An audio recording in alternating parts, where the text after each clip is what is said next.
नमस्कार, हिमाचल दस्तक टीवी में आप सभी का स्वागत है। मैं शकील कुरैशी आपके साथ इस बुलेटिन में जुड़ा हूं आज के प्रमुख समाचारों के साथ। तो आज हिमाचल प्रदेश में क्या कुछ खास रहा है इसकी जानकारी आपको देंगे। आज सबसे बड़ी खबर जो है वो कैबिनेट की बैठक की है, क्योंकि कैबिनेट की बैठक आज कई घंटों तक चली। यहाँ पर 12 बजे शुरू हो गई थी ये बैठक और अभी कुछ देर पहले ही कैबिनेट की बैठक जो है वो ख़त्म हुई है। और कई दिनों के बाद हुई इस कैबिनेट की बैठक में बड़े महत्वपूर्ण फैसले जो है वो राज्य सरकार की तरफ से लिए गए हैं। तो एक के बाद एक आपको कैबिनेट के फैसलों की जानकारी हम आपको देंगे, आपको बताएंगे पंचायत चुनाव को लेकर क्या फैसला जो है वो लिया गया है। और इसके अलावा शहरी निकाय के चुनाव हैं, प्रदेश में रोजगार के मुद्दे हैं। तो कैबिनेट ने आज कई बड़े फैसले लिए। परिवहन विभाग को 1000 जो टैक्सियां हैं, डीजल और पेट्रोल की जो टैक्सियां उनके पास हैं, उन्हें ई टैक्सी में कन्वर्ट करने की मंजूरी जो है वो आज कैबिनेट ने प्रदान की है। और 40% सब्सिडी पर ये टैक्सी जो है वो दी जाएगी परिवहन महकमे को।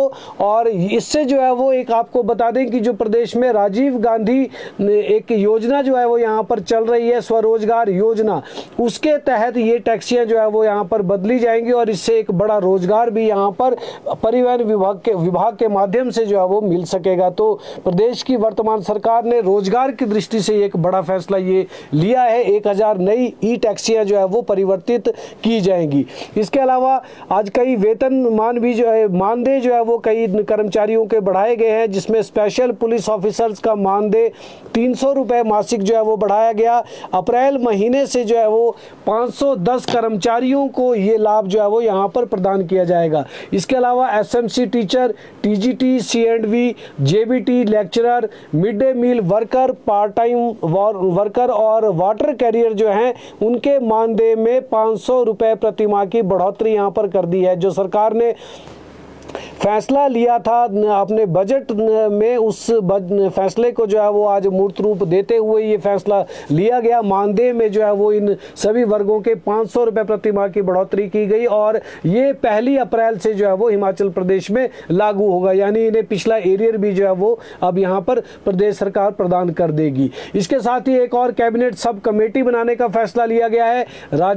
सरकार ने राजस्व मंत्री जगत सिंह नेगी की अध्यक्षता में ग्रामीण क्षेत्रों की विकास योजना के ड्राफ्ट को फाइनल करने के लिए सब कमेटी का गठन जो है वो यहां पर कर दिया है।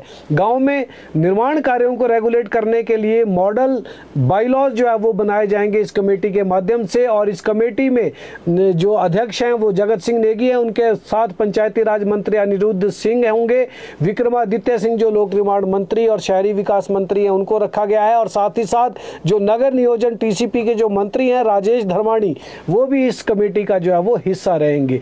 इसके अलावा अन्य खबरों की बात करें तो स्टेट कार्डर में जो है वो JOIT आएंगे। सरकार ने JOIT के लिए अलग से स्टेट कार्डर बनाने की जो है वो मंजूरी प्रदान कर दी है। इसी कार्डर के तहत पहले चरण में 300 JOIT जॉब ट्रेनी के रूप में जो है वो रखे जाएंगे, IGMs रखे जाएंगे, यानी 300 लोगों की भर्ती जो है वो JOIT के पदों पर जो है वो की जाएगी, जो कि जॉब ट्रेनी के रूप में यहाँ पर काम करेंगे। तो IGMC टांडा, नेरचौक और हमीरपुर में सहायक प्रोफेसर के 32 पदों को शिफ्ट करने की मंजूरी भी प्रदान की गई है। ये सभी इन अस्पतालों में सुपर स्पेशलिटी जो विभाग होंगे वहां पर लगाए जाएंगे। सरकार ने इसके साथ स्वास्थ्य विभाग में नई रेजिडेंट पॉलिसी को भी अपनी मंजूरी प्रदान कर दी है। इसके तहत स्वास्थ्य विभाग असिस्टेंट स्टाफ नर्स की भर्ती के लिए भी जो है वो नियुक्ति नियम यहाँ पर बनाएगा। तो यहाँ पर कई स्टाफ नर्सों की भर्ती जो है वो की जाएगी, उसके लिए भी आज यहां मंजूरी प्रदान कर दी गई है। प्रदेश सरकार एक नई योजना लेकर आ रही है प्रदेश में जो सोलर प्लांट हैं उनको बढ़ावा देने के लिए। तो कैबिनेट ने प्रदेश में राजीव गांधी स्वरोजगार सौर ऊर्जा योजना की जो है वो घोषणा कर दी है।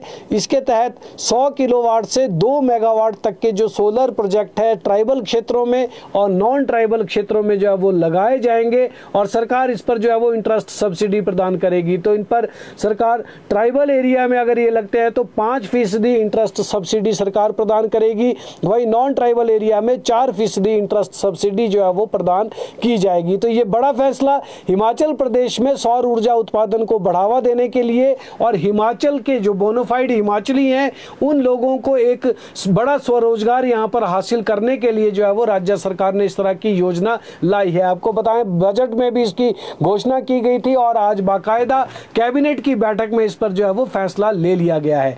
वहीं प्रदेश सरकार का एक सामान्य उद्योग निगम जो जीआईसी जिसे कहा जाता है वो है जनरल इंडस्ट्रीज कॉरपोरेशन, उसमें सरकार ने खरीद, स्टोरेज, ट्रांसपोर्ट, क्वालिटी टेस्टिंग और सप्लाई के लिए जो है वो नोडल एजेंसी जो है वो इसे घोषित कर दिया है। इससे इसके काम में जो है वो बढ़ोतरी होगी और फार्मा के लिए जो अल्कोहल यूज होता है उसके भी खरीद और फरोख्त ये जीआईसी कर सकता है। तो एक नया काम जो है वो जीआईसी को यहाँ पर प्रदान कर दिया गया है और एक निगम को अपने पांव में खड़े होने के लिए, सशक्त बनाने के लिए इस तरह की एक नई योजना का प्रारूप आज कैबिनेट ने मंजूर कर दिया है। वहीं प्रदेश के जो अनुबंध कर्मचारी हैं, कॉन्ट्रैक्ट एम्प्लॉइज जो हैं, उन्हें 15 दिन का विशेष अवकाश जो है वो देने की का निर्णय जो है वो कैबिनेट ने दिया। सरकार ने कॉन्ट्रैक्ट पर लगे हुए कर्मचारियों को 15 दिनों की पैटर्निटी लीव देने को जो है वो अपनी मंजूरी प्रदान कर दी है। जिस तरह से महिला कर्मचारियों को मैटरनिटी लीव मिलती है और कॉन्ट्रैक्ट में लगी हुई महिला कर्मचारियों को भी मैटरनिटी लीव जो है वो प्रदान की गई है, तो अब पैटर्निटी लीव भी जो है वो कॉन्ट्रैक्ट एम्प्लॉइज जो पुरुष कर्मचारी हैं उन्हें यहां पर दी जाएगी।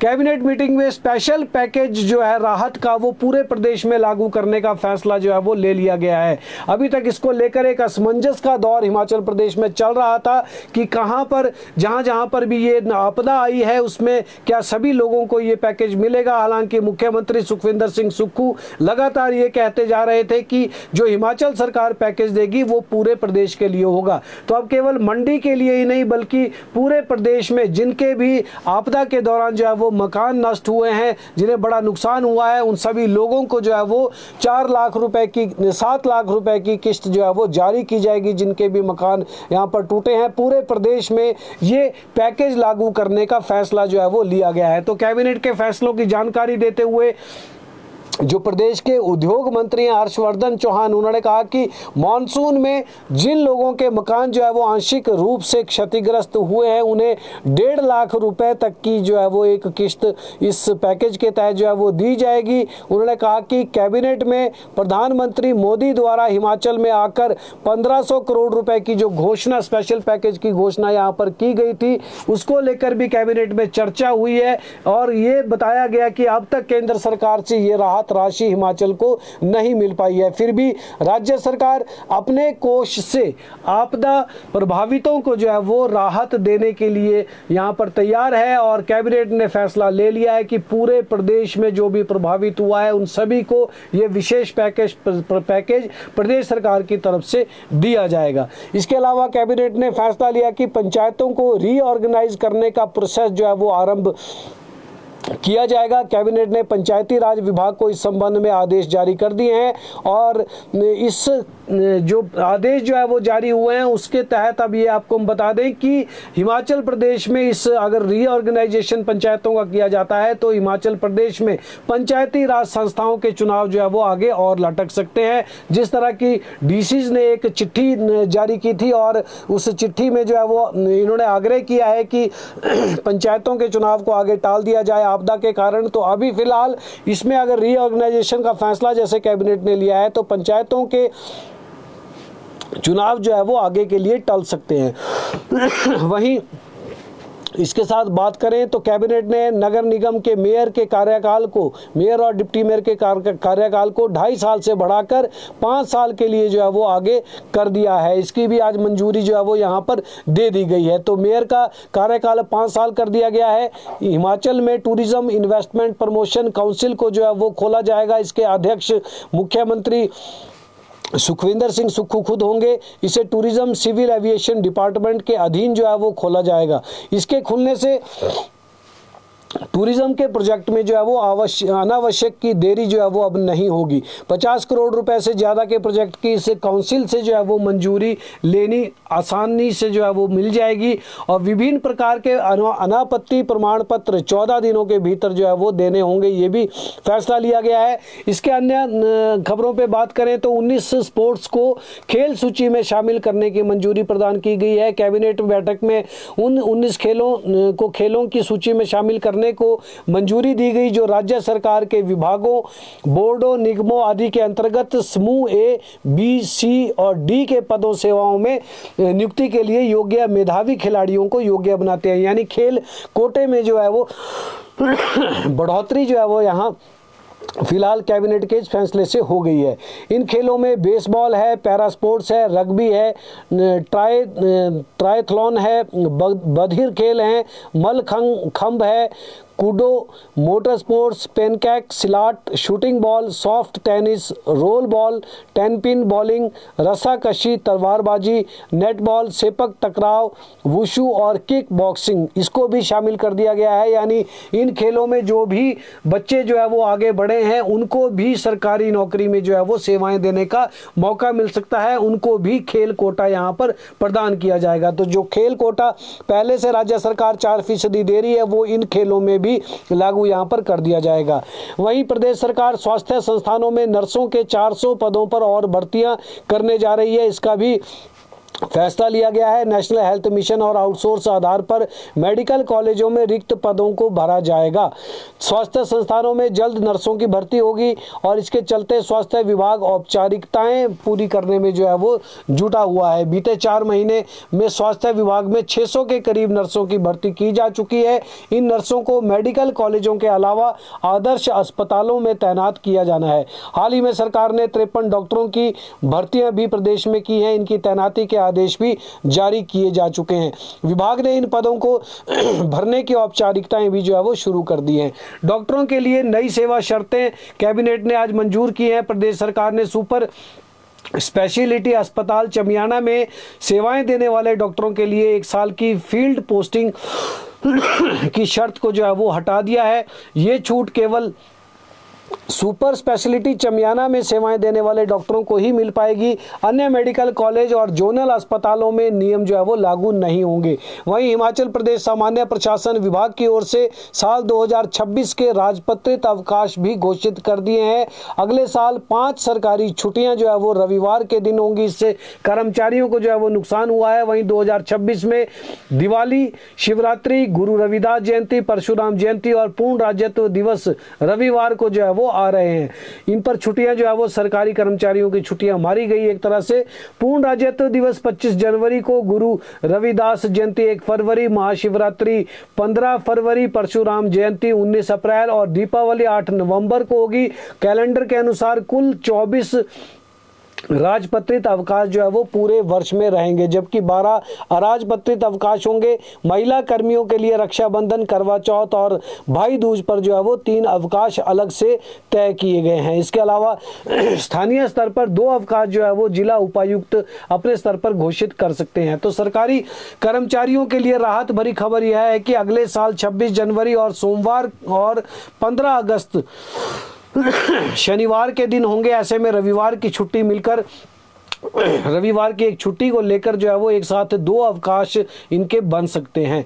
कांस्टेबल पर हाईकोर्ट के एक ऑर्डर आए हैं। हाईकोर्ट ने आईटीबीपी के कांस्टेबल महेंद्र सिंह की बर्खास्तगी को मनमाना और अनुचित करार दिया है, खासकर तब जबकि आईटीबीपी जवान मेडिकल कारणों से गैर हाजिर था। जस्टिस संदीप शर्मा ने अपनी टिप्पणी की याचिकाकर्ता ने 18 वर्षों से अधिक समय तक बेदाग सेवा की थी। इसके बाद अपनी बीमारी के बारे में अधिकारियों को बार बार सूचित उन्होंने किया, फिर भी उसे छुट्टी जो है वो नहीं दी गई। वहीं शिमला जिला के जुनगा में आज तीसरे फ्लाइंग फेस्टिवल में हॉस्पिटैलिटी एक्सपो 2025 का आगाज हो गया। इस फेस्टिवल का शुभारंभ मुख्यमंत्री के प्रधान मीडिया सलाहकार नरेश चौहान ने किया। 3 दिन तक चलने वाले फेस्टिवल में 7 से अधिक देशों के पायलट जो है वो भाग ले ले रहे हैं। आज तीसरे फ्लाइंग फेस्टिवल के शुभारंभ के दौरान एक हादसा होने से जो है वो यहाँ पर टल गया। पैराग्लाइडिंग के दौरान पैराग्लाइडर का संतुलन बिगड़ गया। इसके बाद पैराग्लाइडर पेड़ में फंसने के बाद पायलट समेत मैदान में गिर गया। इससे पायलट जो है वो उसको हल्की चोटें आई है, घायल यहाँ पर हुआ बताया जा रहा है। एक बड़ी खबर शिक्षा विभाग से है कि 592 स्कूल प्रवक्ता जो है वो डिमोट किए जा सकते हैं, इनकी तैयारी की जा रही है। सरकारी स्कूलों में कार्यरत 592 स्कूल प्रवक्ता न्यू जो है वो डिमोट करने की तैयारी हो रही है। स्कूल शिक्षा निदेशालय की ओर से आज इन सभी शिक्षकों को कारण बताओ नोटिस जारी कर दिया गया है। इसमें पूछा गया है कि क्यों ना आपको जो है वो डिमोट कर दिया जाए। प्रदेश उच्च न्यायालय के आदेशों का हवाला देते हुए ये नोटिस जो है वो जारी किया गया है। विभाग ने कहा है कि टीजीटी से प्रवक्ता पद पर पदोन्नति के लिए पूरी वरिष्ठता सूची को ही संशोधित किया जा रहा है। संशोधित वरिष्ठता सूची के अनुसार यह वरिष्ठता में पीछे चले जाएंगे। शिक्षा विभाग के इस आदेश के बाद शिक्षकों में हड़कंप मच गया है। विभाग ने कारण बताओ नोटिस जारी कर 7 दिनों के भीतर इसका जवाब देने को कहा है। यदि शिक्षक इसका जवाब नहीं देते हैं तो उनके खिलाफ एक तरफा कार्रवाई हो सकती है और इनको डिमोट किया जा सकता है। अब प्रदेश के मौसम की बात करें तो हिमाचल प्रदेश में आगामी दिनों में मौसम फिर से बिगड़ने वाला है। पश्चिमी विक्षोभ यहाँ पर सक्रिय होगा, फिर से मौसम में जो है वो बदलाव यहाँ पर देखने को मिलेगा। तो मौसम विभाग के अनुसार पश्चिमी हिमालय क्षेत्र पर एक ताजा पश्चिमी विक्षोभ के प्रभाव की संभावना यहां पर जताई जा रही है। इसके प्रभाव से राज्य में बारिश, बर्फबारी और हो सकती है। मौसम विज्ञान केंद्र के अनुसार राज्य में 31 अक्टूबर तक मौसम साफ रहने के आसार हैं। हालांकि 27 अक्टूबर को पश्चिमी विक्षोभ की सक्रियता से राज्य के कई भागों में भारी बारिश जो है वो हो सकती है, बर्फबारी भी हो सकती है। अगले 2-3 दिनों के दौरान अधिकतम और न्यूनतम तापमान में कोई बड़ा बदलाव नहीं होगा, लेकिन जिस तरह से ये विक्षोभ यहां पर सक्रिय होने की संभावना है उससे मौसम में जो है वो परिवर्तन यहां पर बिल्कुल तय माना जा रहा है। तो आज कैबिनेट की बैठक हुई और इस कैबिनेट की बैठक में कई बड़े फैसले लिए गए हैं। खासकर जो शहरी विभाग के तहत आने वाले नगर निगम है उसमें मेयर का जो कार्यकाल है वो अब 2.5 साल की बजाय 5 साल करने का फैसला राज्य सरकार ने लिया है। इससे नगर निगम शिमला के मेयर सुरेंद्र चौहान और डिप्टी मेयर को भी एक बड़ी राहत यहां पर मिलेगी। उन्हीं का ये मसला जो है वो फिलहाल सामने यहां पर आया था। वहीं पंचायती राज के संस्थाओं के जो चुनाव है वो अब तय समय पर होंगे या नहीं होंगे, इसको लेकर अभी भी जो है वो असमंजस का दौर ये चल रहा है। हालांकि सरकार ने ये फैसला लिया है कि जिन पंचायतों का रीऑर्गेनाइजेशन किया जाना है उसको सही तरीके से किया जाए, क्योंकि अभी भी कई जगहों पर पंचायतों में जो है वो कई तरह की दिक्कतें आ रही है, तो इनको भी दूर किया जाएगा और इसके बाद ही जो है वो चुनाव यहाँ पर करवाए जाएंगे। तो फिलहाल इस बुलेटिन में इतना ही। कल शाम ठीक 6 बजे दोबारा आपसे मिलेंगे। तब तक के लिए आप इजाजत दें। देखते और पढ़ते रहें हिमाचल दस्तक।